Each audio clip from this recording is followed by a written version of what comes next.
they haven't been cast in a lead role. So, we'll ask about the Twitter issues of the dancer in a minute. But FIP, in terms of now moving to a very small organisation and how you have engaged with your audience, could you talk a little bit about the Geek in Residence? That essentially, I'll just introduce it for a sec, but FIP had someone work in her organisation to assist in the technology around this area. I'm interested in, and that person's left, what that means for your organisation and whether it's sort of lasting change or whether it's of its time.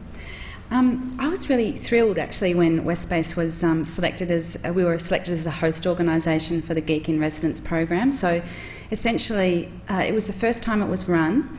Westspace was definitely the runt of the litter. We were like the very small organisation compared to these other quite, you know, medium to large size arts organisations. So, and I guess I was interested in the program because I saw it as a way that we could develop our sort of online and digital capabilities. So the proposal, which quite frankly, just in terms of running an organisation, it's actually really difficult to find money to help you build those resources. So I can often find money to develop an art project, but doing this kind of from the ground up development of our online and sort of digital capabilities was a much harder thing.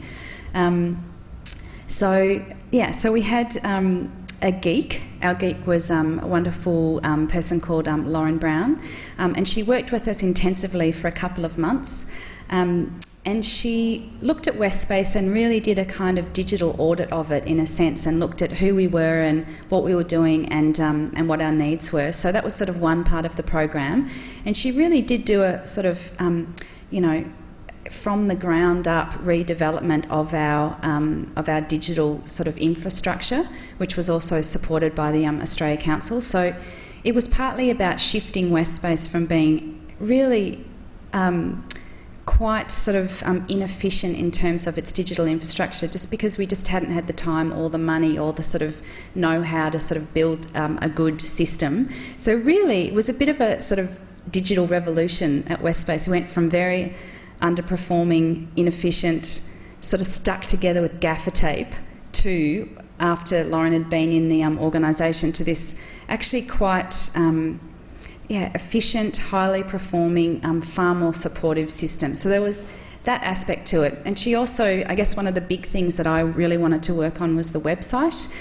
And, you know, like most things at Westspace, our website was, you know, built for free by a committee member.